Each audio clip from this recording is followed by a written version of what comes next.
munggo. Dahil na-miss ko ang munggo, nagluluto ako ng munggo. Hindi ko lang alam kung masarap ba ito.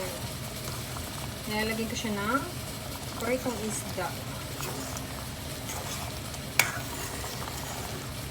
Munggo with pritong isda.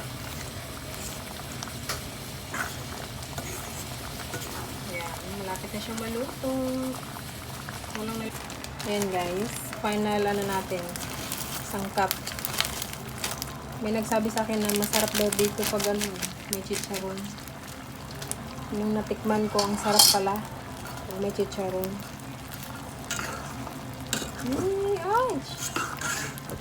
Munggo.